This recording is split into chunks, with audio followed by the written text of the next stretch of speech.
Come learn about ribosomes and their use in a Star Trek The Next Generation episode starting now.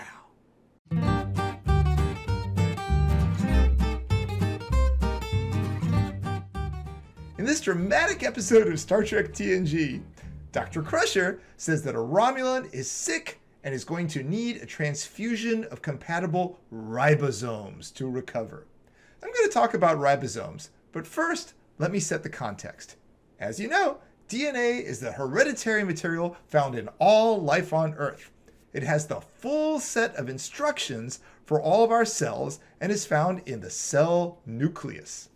The instructions in DNA make the cell produce proteins, which are the workhorses of cells. Proteins include enzymes, antibodies, structural components, and more. But how do these DNA instructions get translated into proteins? Well, the first step is that an intermediate is made called mRNA.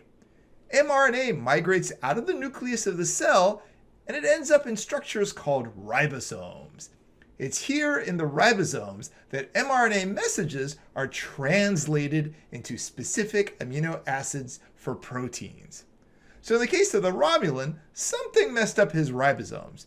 Radiation and other exposure can damage ribosomes, so maybe this happened to the Romulan before Dr. Crusher saw him.